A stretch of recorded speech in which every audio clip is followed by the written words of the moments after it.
देश की जानी मानी यूनिवर्सिटी जामिया मिलिया इस्लामिया ने इस बार भी कामयाबी का परचम लहरा दिया है। हर साल की तरह इस साल भी जामिया मिलिया इस्लामिया से 34 स्टूडेंट्स ने सिविल सर्विस एग्जामिनेशन में कामयाबी हासिल की है। मेरे साथ इसी मौजू पर बातचीत करने के लिए मौजूद है आतिफ वकार साहब। सर, आपका DNN24 में बहुत बहुत इस्तकबाल। शुक्रिया भाई, और आपको इस कामयाबी और कामरानी के लिए बहुत बहुत मुबारकबाद। बहुत बहुत शुक्रिया आपका। आपने 819वीं रैंक हासिल की है, कैसा महसूस हो रहा है और इस कामयाबी के पीछे कितना फख्र महसूस हो रहा है आज? डेफिनेटली खुशी तो होती है, आप इतने सालों से लगे रहते हैं तो इस पल इस लम्हे का इंतज़ार कितने सालों से करते हैं बच्चे, तो खुशी हो रही है। और अल्हम्दुलिल्लाह घर वालों का सपोर्ट रहा है, तो एक खुशी उनके लिए भी हो रही है कि उनको भी प्राउड फील हो रहा होगा। वो भी दुआएं करते रहते थे, तो अपने लिए और उनके लिए भी अच्छा लग रहा है मुझे। देखा जाए तो इस कामयाबी के लिए कितने साल की मेहनत है? मैंने UPSC CSE की प्रिपरेशन ग्रेजुएशन के बाद स्टार्ट कर दी थी, तो लगभग 5-6 साल मुझे लगा। हर साल मेरा प्रीलिम्स में रुक जाता था, तो इस बार मैंने सोचा था कि जब भी मैं प्रीलिम्स में रुकता था तो मैं मेंस की तैयारी अच्छे से करता था, ताकि जब प्रीलिम्स एक बार क्लियर हो तो मेंस इंटरव्यू सारे स्टेजेस एक बार में क्लियर हो जाए। और ऐसा ही हुआ, और जब प्रीलिम्स क्लियर हुआ तो पहले अटेम्प्ट में मेंस भी हो गया, फिर पहले अटेम्प्ट में इंटरव्यू भी हो गया और सिलेक्शन हो गया। बहुत बहुत बढ़िया। जामिया से क्या खासियत रहा है? RCA में एडमिशन लिया है या उससे पहले जामिया में भी कुछ कामयाब कह सकते हैं, कुछ क्वालिफिकेशन हासिल की है? मैंने RCA ज्वाइन किया था 2021 में, उससे पहले जामिया से मेरा ताल्लुक नहीं था। मैंने ग्रेजुएशन सिविल इंजीनियरिंग से की, BIT सिंधी धनबाद से। लेकिन RCA से मैं जामिया RCA से एसोसिएटेड हूँ लास्ट 3 साल से। और सिलेक्शन में देखा जाए तो एक बहुत बड़ा रोल, बहुत अहम रोल जामिया RCA का रहा है, क्योंकि आपका सिलेक्शन नहीं होता है, हर बार आप रुक जा रहे हो, तो फ्रेंड सर्कल जो आपके एडमिनिस्ट्रेशन है जो आप सपोर्ट देते हैं, तो काफ़ी अहम रोल रहा है, ताकि पॉजिटिव ड्राइविंग फोर्स रहता है कि कैसे करना है, गाइडेंस रहता है कि क्योंकि यहाँ सेलेक्टेड बच्चे रहते हैं तो एडमिनिस्ट्रेशन आपको एज अ मेंटर प्रोवाइड करते हैं कि आपका जहाँ भी लूप होल्स रहता था उसको आप रेक्टिफाई करें और आगे जाएं। तो इस नज़रिए से काफ़ी अच्छा रोल रहा है, काफ़ी पॉजिटिव रोल रहा है जामिया RCA में। जैसा आपने भी मुझसे बैक कैमरा पर बात हो रही थी, जिक्र किया, मैं पहले भी सिलेक्टेड हो चुका हूँ, तो उसके बारे में जानना चाहूँगा। इससे पहले मैं स्टेट PCS का भी एग्ज़ाम दिया हूँ, तो BPSC में 67 BPSC में मेरा सिलेक्शन हुआ है। RDO या BDO के नाम से जानते हैं, तो BDO के पोस्ट से मुझे जहानाबाद में पोस्टिंग मिली है। तो अभी इंटरव्यू के लिए मैंने एक्सटेंशन लेकर के आया हूँ, तो अभी एक्सटेंशन वाले फेज में हूँ। और जब ये देखा, एक वहाँ पल और एक यहाँ इस कामयाब को देखना, और जब लिस्ट में नाम देखा तो वो खुशी का पल कैसा था? सबसे पहले किसको फोन किया? दोस्त लोग सब साथ में थे, क्योंकि पता चल गया था कि रिजल्ट आज आने वाला है, तो जितने फ्रेंड सर्कल RCA के सब साथ में थे, तो नाम देखा तो काफ़ी खुशी हुई। मैंने सबसे पहले अम्मी को कॉल किया, तो अम्मी को बताया तो वो रोने लग गई थी। तो फिर अब्बू इसको ड्यूटी पे थे, तो मैंने कॉन्फ्रेंस पे कॉल ले लिया सबको, अप्पी लोग थी, तो काफ़ी अच्छा लगा। वो लोग काफ़ी खुश थे, अम्मी काफ़ी सालों से इस लम्हे का इंतज़ार कर रही थी, तो काफ़ी अच्छा लगा। एक खुशी का पल होता है सबके लिए, और इस पल का इंतज़ार रहता है। जी बिल्कुल। जो आपने 10 साल की मेहनत की थी वो आग रंग लाइए कह सकते हैं। बिल्कुल बिल्कुल। देखा जाए तो UPSC में करंट अफेयर्स का एक अहम रोल रहता है।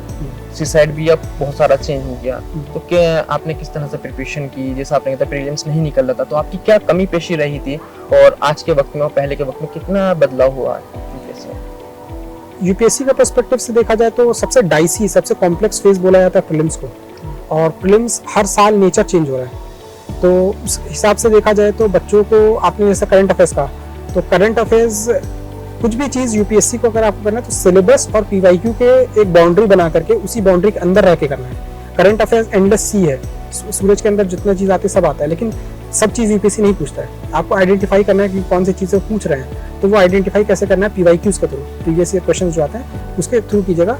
तो मोस्टली जो क्वेश्चन होते हैं 40-50 क्वेश्चन उसके अराउंड आपके टच हो जाते हैं, और अगर आप कट ऑफ देखिएगा तो 35 से 40 क्वेश्चन के आते हैं, 70-80 के आसपास कट ऑफ जा रहे हैं। तो देखा जाए तो डुएबल है, डेफिनेटली है, लेकिन आपका स्ट्रैटेजी सही होना चाहिए। ऐसा नहीं कि करंट अफेयर्स कर रहे तो आपको जो भी दिख रहा है सब पढ़ रहे हैं। आपको पहले पता होना चाहिए क्या पूछ रहे हैं, क्या हिट टॉपिक्स है और क्या पैटर्न रहा है UPSC का।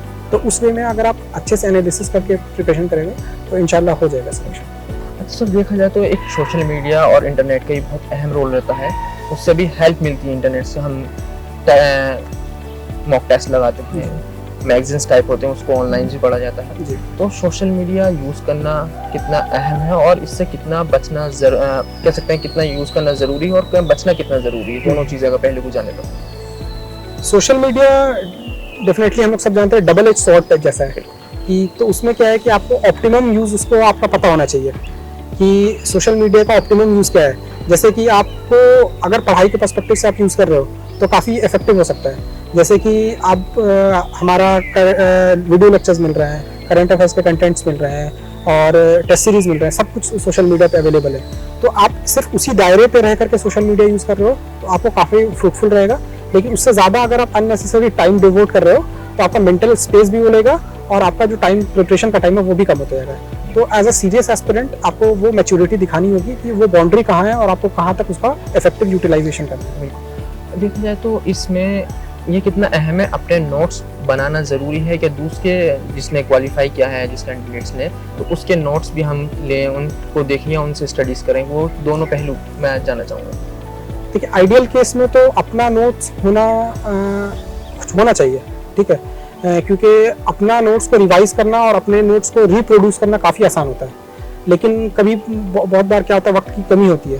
तो आप ये कर सकते हैं कि आप जितना हद तक हो सके आप अपने नोट्स प्रिपेयर कर लो और जो जो टॉपिक्स बच गए हैं तो वो आप कोई अच्छे टॉपर्स का जो नोट्स आपको दिख रहा है वो कर लो। इस बार मैंने मेंस में यही किया था कि 2-3 टॉपिक्स थे, जैसे सोशल सिक्योरिटी हुआ, इंटरनल सिक्योरिटी हुआ, तो ये सब टॉपिक्स के मेरे खुद के नोट्स नहीं थे। तो कुछ कुछ टॉपिक्स के लिए मैं जो टॉपर्स का नोट्स मैंने इंटरनेट पे सर्च किया 10-12 टॉपर्स का, जो मुझे अच्छा लगा तो उनका नोट्स मैं फिर यूज़ कर लिया, इनकॉर्पोरेट कर लिया। लेकिन नोट्स की अहमियत काफ़ी है, चाहे आप वो किसी और का ले चाहे अपना ले, प्रायोरिटी बेसिस पे आपको खुद का बना लेना चाहिए, नहीं तो फिर एटलीस्ट आपको किसी और का नोट्स को उसको मेमोराइज करना और रिप्रोड्यूस करना पड़ता है। बिल्कुल। एक चीज़ देख रहे हैं, इंटरव्यू का एक अहम किरदार रहता है पूरे एग्जाम में। हम प्रीलिम्स क्वालिफाई करते हैं, मेंस क्वालिफाई, बहुत से बच्चे ऐसे होते हैं जिन पहुंचते हैं बस उसमें डिस्क्वालीफाई होते हैं। तो आप जैसे पहुंचे, आपने इस मुकाम हासिल किया, तो क्या क्या आपसे क्वेश्चंस पुट अप किए गए, किस तरह का इंटरव्यू था, उसके बारे में जानना चाहूँगा। इंटरव्यू मोस्टली मेरा डैफ के बेसिस पे था। डैफ बोलते हैं डिटेल्ड एप्लीकेशन फॉर्म। तो उसमें हॉबीज़ होती हैं, आपका एजुकेशन बैकग्राउंड होता है, आपका ऑप्शनल सब्जेक्ट्स होता है, आप कौन से स्टेट से हो वो होता है। तो मोस्टली मेरे इसी एरिया के 70-80% इसी एरिया पे रहा कि जैसे झारखंड का डेवलपमेंट में क्या प्रॉब्लम हो रहा है। आप जैसे डैफ में मेरा सिविल इंजीनियरिंग था तो सिविल इंजीनियरिंग से रिलेटेड क्वेश्चंस थे। फिर आपका ऑप्शनल था पीएसआई ऑप्शनल, तो पीएसआई के कुछ स्कॉलर्स के बारे में पूछा कि आपका बेस्ट ऑफ स्कॉलर, आपको सबसे अच्छा कौन लगता है, कंटेम्प्रेरी स्कॉलर्स कौन है। इसी लाइन्स पे क्वेश्चन था। 70-80% इसी लाइन्स पे होता है। कुछ कुछ वो रैंडम क्वेश्चन डालते हैं आपको थोड़ा अनस्टेबल करने के लिए, ताकि वो आपका ट्रेड्स जो होते हैं कि आप ख़राब सिचुएशन में कैसे परफॉर्म करेंगे, वो सब उनका ट्रेड्स चेक करना होता है। तो वो कुछ अनईजी क्वेश्चंस डालते हैं ताकि चेक करने का, तो वो भी nature of requirement of exam में पर्सनैलिटी टेस्ट का, लेकिन वो 20-30% लगभग रहता है। तो मोरलेस मेरा भी उसी लाइन्स पे था क्वेश्चंस। ये कहना कितना सही है, 4-5 घंटे पढ़ के यूपीएससी क्वालिफाई हो सकता है? देखिए पढ़ाई तो काफ़ी इंपॉर्टेंट है और पढ़ना पड़ेगा क्योंकि सिलेबस काफ़ी ज़्यादा है। तो आपको कंटिन्यूसली क्योंकि लंबा जर्नी होता है तो आपको कंसिस्टेंटली पढ़ाई करना है। लेकिन ऐसा बोलना है कि 1-2 घंटे पढ़ करके ये करना, मुझे लगता है कि ये काफ़ी दूर की बात है। लेकिन पढ़ाई तो डेफिनेटली करना है। कोई ज़्यादा करते, कोई कम करते, कोई जिनको जो क्विक लर्नर होते हैं वो थोड़ा कम वक्त दे करके भी पढ़ सकते हैं। बट स्टिल चाहे कोई भी हो, कि आप क्विक लर्नर हो चाहे स्लो लर्नर हो, पढ़ाई तो करनी ही पड़ेगी। जो सिलेबस है, रिक्वायरमेंट है, जो कि काफ़ी ज़्यादा है यूपीएससी का, तो वो तो एटलीस्ट आपको बेयर मिनिमम कवर करना ही पड़ेगा। आतिफ साहब, आपका सिलेबस, टाइम टेबल जानना चाहता हूँ, टाइम टेबल क्या रहा था आपका? किस वक्त आप उठते थे, किस वक्त आप रेस्ट करते थे? क्या आपने टिप्स फॉलो किए जो आज ये मुकाम मिला आपको? टाइम टेबल के हिसाब से मेरा कुछ माइक्रो टाइम टेबल नहीं था कि हर घंटे मुझे ये करना है, 11 से 12 ये करना है, 12 से 1 करना है। मोस्टली मेरा टाइम जो था वो आरसीए का जो शेड्यूल होता था उसके अकॉर्डिंग अलाइन था। जैसे मेस में नाश्ता मिलती है 10 बजे तक, तो मैं कोशिश करता था कि 10 बजे से पहले मैं उठ जाऊँ और नाश्ता कर लूँ। तो उस बेसिस पे चलता था। और पढ़ाई का टाइम टेबल देखा जाए तो मैं मैक्रो वे में एनालिस टारगेट करता था। फॉर एग्जांपल मुझे 15 दिन में पॉलिटी कंप्लीट करनी है तो मैं 15 दिन में वो पॉलिटी को डिवाइड कर लेता था। और जैसे जनरली मैं 2 टॉपिक्स को एक साथ लेके चलता था, जैसे पॉलिटी कर रहा हूँ तो साथ में ज्योग्राफी कर रहा हूँ, ताकि मोनोटोनस ना हो जाए। तो उस वे में था। मैक्रो लेवल पे मैं टारगेट करता था कि 15 दिन में 20 दिन में ये टॉपिक कवर करना है, तो मैक्रो लेवल पे था। लेकिन माइक्रो लेवल पे मैं नहीं करता था क्योंकि मुझे लगता था कि पहले से रिजिडिटी मेरे लिए, क्योंकि मैं थोड़ा फ्लेक्सिबल होना चाहता था कि भले मैं सुबह उतने अच्छे से नहीं पढ़ पाया तो वो मैं बैक ऑफ द माइंड में रहता था, तो मैं शाम में अच्छे से पढ़ लेता था।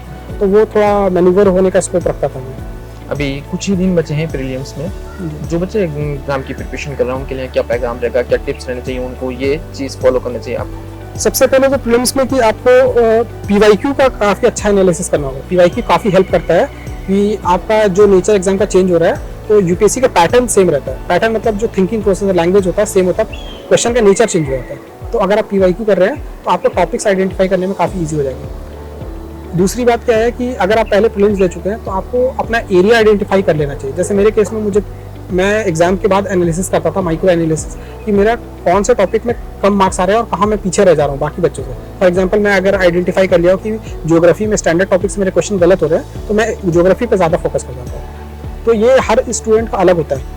तो आपको पहले एनालिसिस करना होगा कि आपका कौन कौन सा स्पेसिफिक जो स्टैटिक का सेक्शन है वो आइडेंटिफाई करना होगा कि हाँ यहाँ मेरी गलती ज़्यादा हो रही है तो उस पर ज़्यादा काम करना है, और जहाँ पास आप सॉल्व कर ले रहे हो तो उस पर थोड़ा कम वक्त दे सकते हैं। बहुत बहुत शुक्रिया अपने ख्यालात जाहिर करने के लिए और इस कामयाबी के लिए जो आपने मुकाम हासिल किया वो वाकई काबिल तारीफ है। एक बार फिर मुबारकबाद आपको और इंशाल्लाह आप फिर और तरक्की कीजिए, देश का नाम रोशन करिए, जामिया मिलिया इस्लामिया का नाम रोशन कीजिए। दुआ कीजिए सारी शाम से। जो है आपके आसपास, आपके शहर का खास, वो दिखाएगा आपको DNN 24, आपका अपना डिजिटल न्यूज नेटवर्क। तो फिर कीजिए लाइक, सब्सक्राइब और फॉलो।